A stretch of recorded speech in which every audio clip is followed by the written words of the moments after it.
السلام علیکم ورحمۃ اللہ وبرکاتہ۔ رب اشرح لی صدری ویسر لی امری واحلل عقدۃ من لسانی یفقہوا قولی۔ آئیے ہم پڑھتے ہیں سورہ نازعات کے میں ترجمہ اور تفسیر۔ تو پہلا پارٹ ہم اپلوڈ کر چکے ہیں، سیکنڈ پارٹ کچھ بچا ہوا تھا، وہ پڑھیں گے آج ہم۔ سورہ نازعات پہلے ہم بتا چکے ہیں، سورہ نازعات مکہ مکرمہ میں نازل ہوئی، اس میں 46 آیتیں اور 2 رکوع ہیں۔ پہلے رکوع میں 26 آیت اور دوسرے رکوع میں 20 آیت ہیں۔ غور کرنے سے معلوم ہوتا ہے کہ پچھلی سورت کی طرح اس میں بھی 7 ہی باتیں بیان کی گئی ہیں۔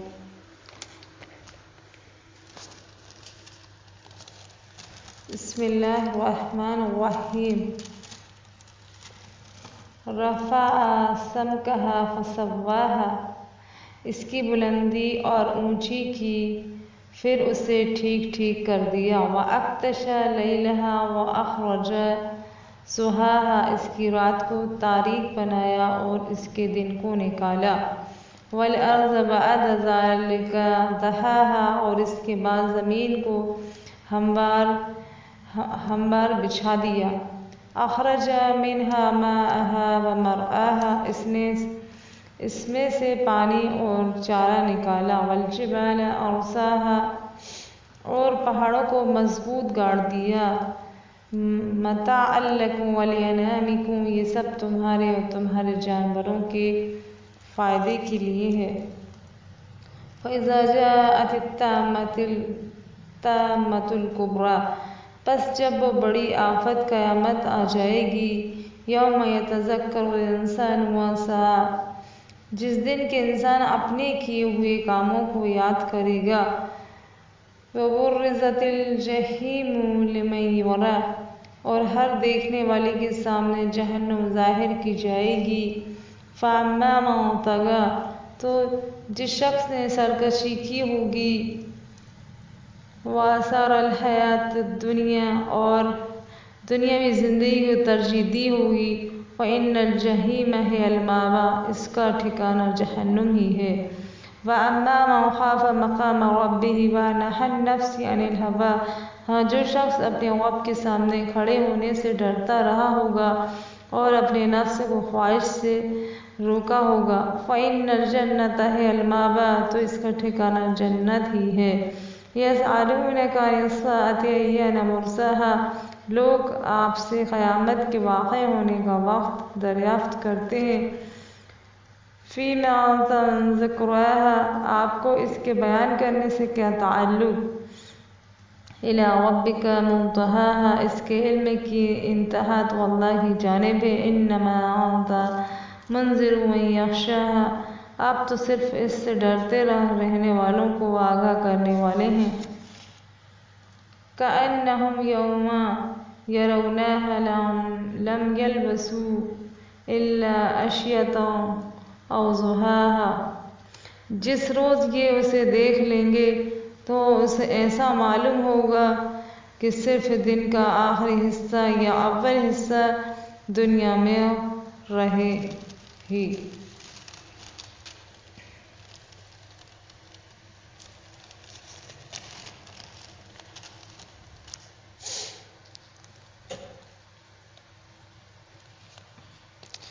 جب ان کو طبی نامی پاک میدان میں ان کے رب نے پکارا کہ فرعون کے پاس جاؤ، وہ شرارت پر اتر آیا ہے، اس سے کہو کیا تم خود سنورنا چاہتے ہو؟ کیا میں تم کو تمہارے پالنے والے کا راستہ بتا دوں کہ تم اس سے ڈرو۔ اس کے بعد حضرت موسیٰ علیہ السلام نے اس کو بہت بڑی نشانی دکھلائی، مگر اس نے اس کو جھٹلایا اور شرارت پر جمع رہا۔ پھر حضرت موسیٰ علیہ السلام سے کٹ کر ادھر ادھر ہاتھ پیر مارنے لگا، پھر ایک بڑا مجمع اکٹھا کیا اور کہنے لگا، لوگوں دیکھو میں تمہارا سب سے بڑا خدا ہوں۔ اس پر اللہ تعالیٰ نے اس کو دنیا اور آخرت دونوں کے عذاب میں پکڑ لیا۔ بے شک اس واقعے میں ڈرنے والوں کے لیے بڑی مدین حجاز کے شمال میں واقع ہے، وہاں سے آنے والے کی سمت کے لحاظ سے کوہ طور کی دائیں جانب ایک میدان ہے، اس کا نام طوا ہے۔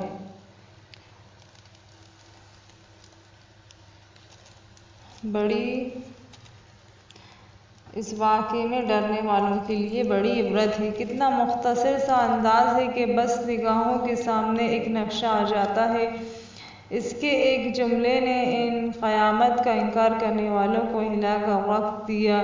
پہلے آخرت کو رکھا تاکہ معلوم ہو جائے کہ دنیا میں جو کچھ اس کے سوا ہوا وہ تو کچھ نہیں ہوا، ہونا تو آخرت میں ہے۔ عذاب تو وہی کا عذاب ہے، رسوائی تو وہی کی رسوائی ہے۔ دنیا میں تو کوئی چیز باقی رہنے والی نہیں ہے، مگر آخرت کی تو ہر چیز باقی رہنے والی ہے۔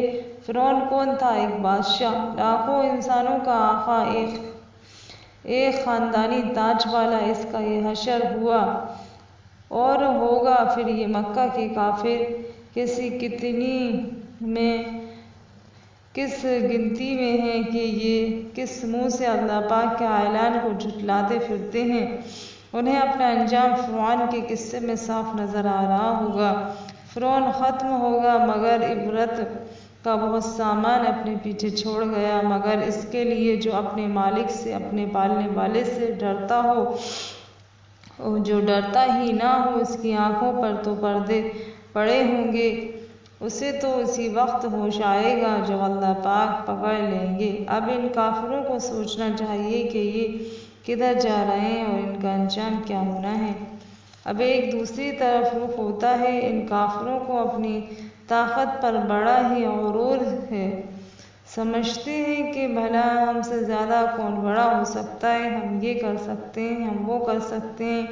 اب ان کو اس دنیا کی طرف دیکھنے کے لیے کہا جا رہا ہے کہ ذرا ان چیزوں کو دیکھ کر بتاؤ کہ تم طاقت والے ہو یا یہ چیزیں پیدا کرنے والا بڑا ہے یا تم بڑے ہو۔ فرمایا بھلا تمہارا پیدا کرنا سخت ہے یا آسمان کا پیدا کرنا؟ یہ کافروں سے سوال ہو رہا ہے۔ اس کا ایک ہی جواب ہے کہ آسمان کا پیدا کرنا زیادہ مشکل ہے، اس لیے کہ وہ انسان سے کہیں زیادہ بڑا ہے۔ اگر اتنی بات مانتے ہو تو آخر کس برتے پر اپنے آپ کو بڑا کہتے ہو؟ پھر جس نے آسمان کو پیدا کیا ہے، اس کی بڑائی کے سامنے تم کتنے قدم چل سکتے ہو؟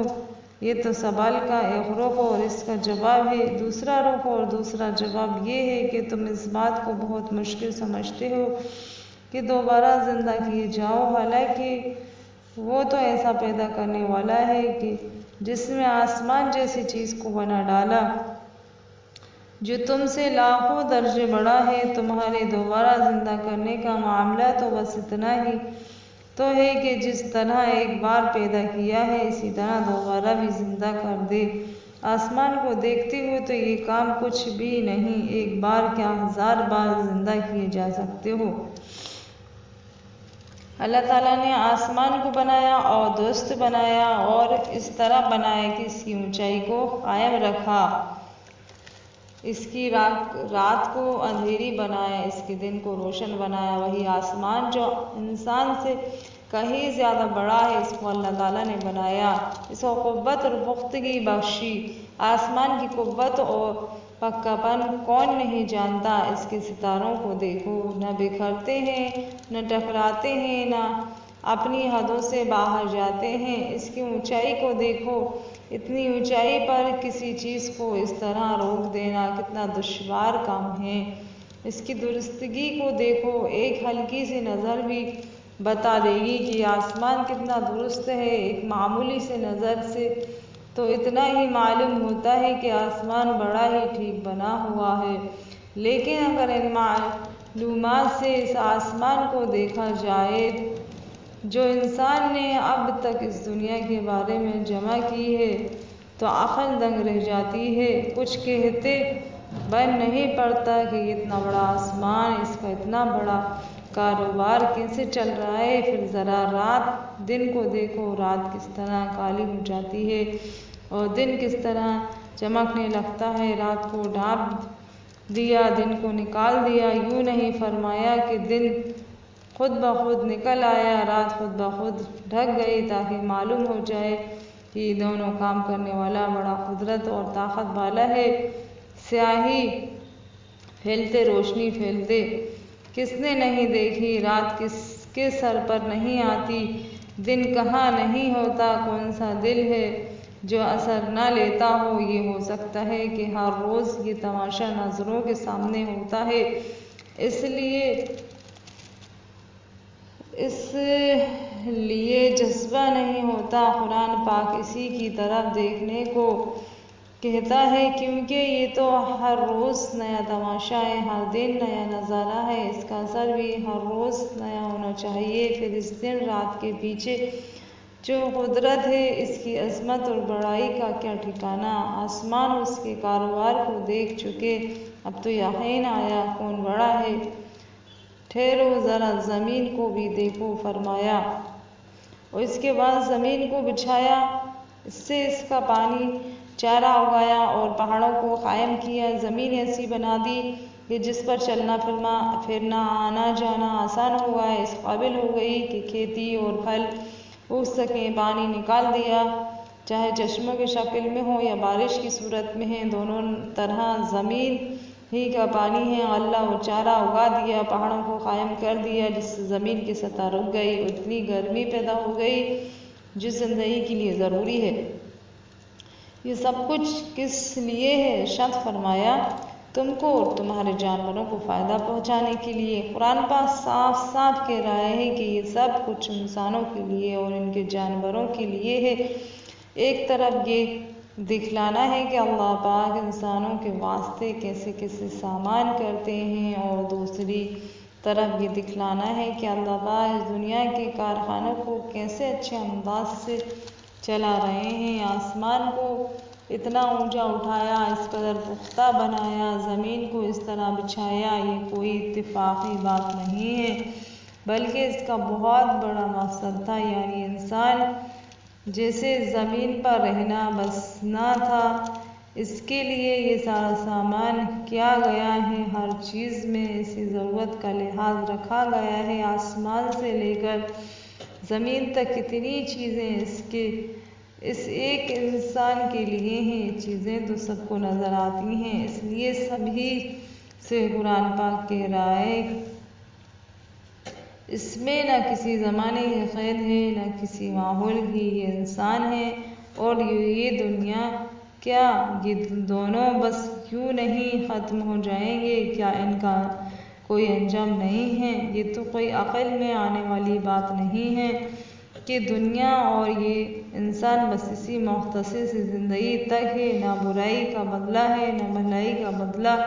یہ کیسے ہو سکتا ہے؟ یہ پوری دنیا کا انتظام اس کو جھٹلا رہا ہے۔ یہاں پہنچ کر پھر وہی سوال پیدا ہوتا ہے کہ آخر کیا ہوگا؟ فرعون کا انجام بھی دیکھا اور دنیا کے کارخانے بھر بھی نظر ڈالی۔ ارشاد ہوا، جب وہ بڑا ہنگامہ آئے گا، اس دن انسان اپنے کیے دھرے کو یاد کرے گا۔ اس دنیا کی زندگی ایک متاع ہے، یعنی بس فائدہ اٹھانے کے لیے ہے۔ یہ زندگی بڑی پختہ ہے، اتنی پختہ کہ انسان اور یہ دنیا ایک ہی زنجیر میں بندھے نظر آتے ہیں، مگر آخر تو متاع ہے، اور ہر ایسی چیز ایک وقت پر جا کر ختم ہو جاتی ہے۔ بس اس کے بعد تو ایک بہت بڑا ہنگامہ ہے جو ہر چیز کو ڈھانپ لے گا، ہر چیز پر چھا جائے گا، ایسے کہ جس سے کوئی چیز باہر نہ رہے گی۔ تب انسان اپنے کیے دھرے کو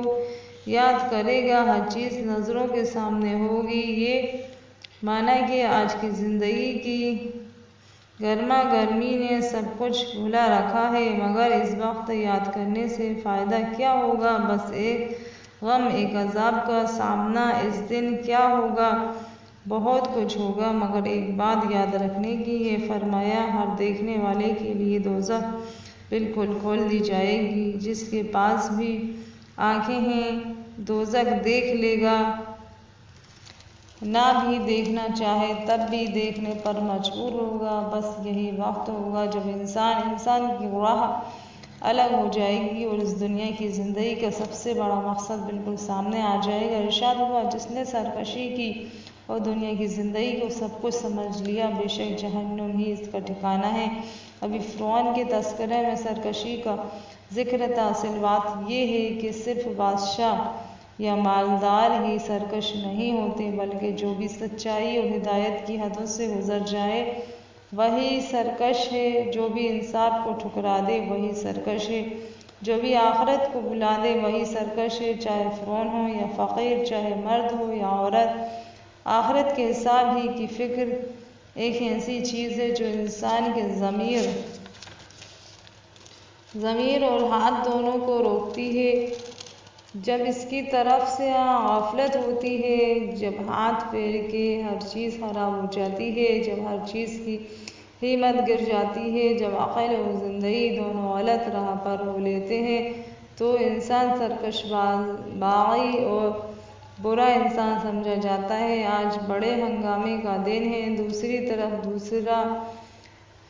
دوسرا گروہ ہے، اس کے متعلق ارشاد ہو رہا ہے، وہ شخص جو اپنے رب کے سامنے کھڑے ہونے سے ڈرا اور نفس کو خواہش سے روکا، بے شک اس کے لیے جنت ہی ٹھکانہ ہے۔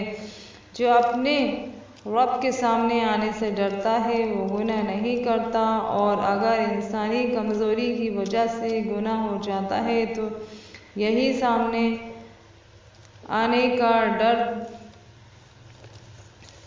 توبہ کراتا ہے، غیرت دلاتا ہے، رلاتا ہے، جھکاتا ہے۔ اسی طرح یہ انسان گناہ کے باوجود بندہ ہی رہتا ہے، نفس کو خواہش سے روکا، اس کو طاعت اور بندگی کی دائرے کے بیچ کا نقطہ سمجھو۔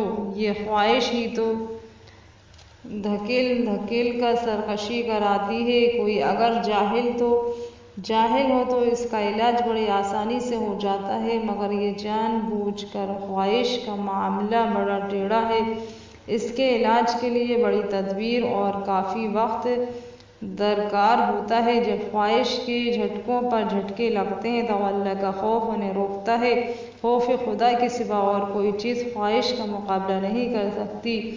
یہ نہیں کہا کہ انسان کے نفس میں خواہش پیدا نہ ہو، کیونکہ اللہ پاک کو معلوم ہے کہ یہ بات انسان کے بس سے باہر ہے، بلکہ حکم یہ دیا ہے کہ جہاں تک ہو سکے اس کو روکے، اور اس کے روکنے میں اللہ پاک کے خوف سے مدد لے۔ خوف بھی اس وقت کا جب اس کے سامنے کھڑا ہونا پڑے گا، پھر اس کا مسلسل کوشش اور مقابلہ کا صلہ اس کو جنت کی صورت میں دینے کا وعدہ فرمایا۔ نفس کا بن جانا اور نفس کو اپنا لینا، انسان کے یہی دو مقام ہیں، ایک کا انجام وہ تھا، دوسرے کا یہ تھا۔ ترقی اور پستی کا طبعی تقاضا بھی یہی ہے کہ اس بات کو خوب اچھی طرح ذہن میں بٹھا لینا چاہیے۔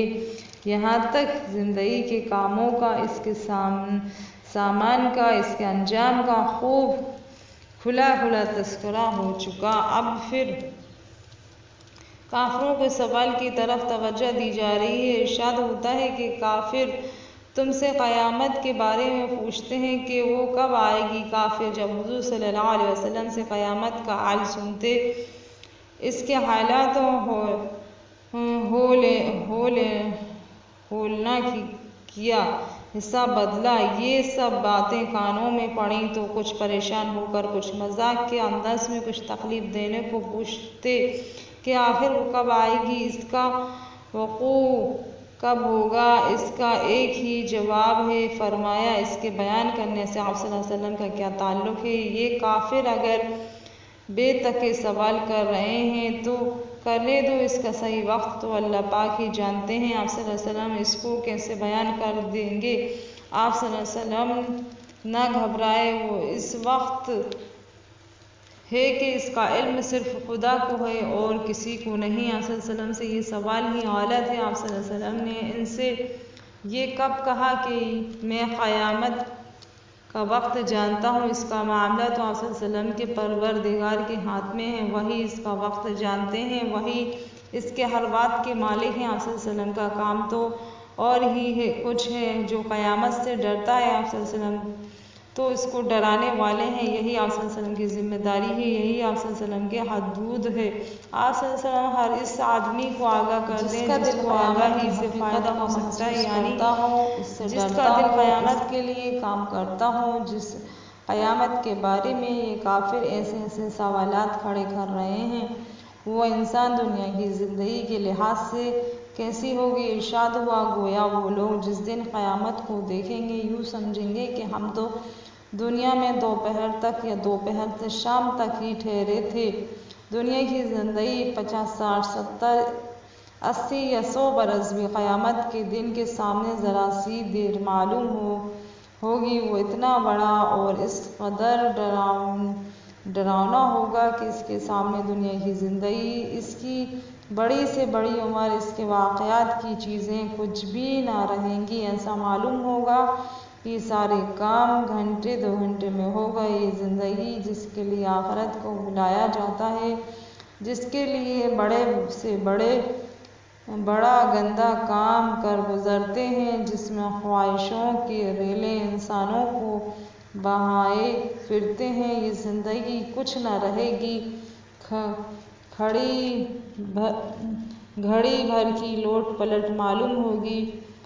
اللہ پاک کی ایک مخلوق فرشتے بھی ہیں، جس سے مختلف کام لیے جاتے ہیں۔ تاریخ کے بڑے سے بڑے انسان کا انجام موت ہے۔ اس سے معلوم ہوا کہ انسان سے بڑی بھی کوئی ذات ہے۔ اسی طرح آسمان و زمین کو دیکھو، کس نے پیدا کیا؟ معلوم ہوا کہ ان سے بڑی کوئی ذات ہے۔ اس لیے تاریخ اور یہ دنیا دونوں اللہ پاک کے قادر ہونے کی دلیل ہے۔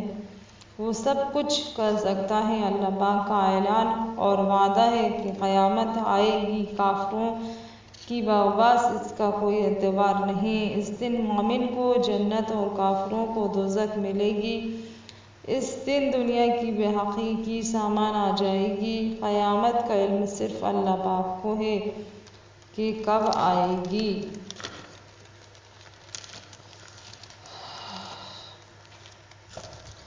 السلام علیکم ورحمۃ اللہ وبرکاتہ۔ دعا میں یاد رکھیے گا۔ اللہ حافظ۔ زیادہ سے زیادہ لوگوں تک شیئر کریے گا اس ویڈیو کو۔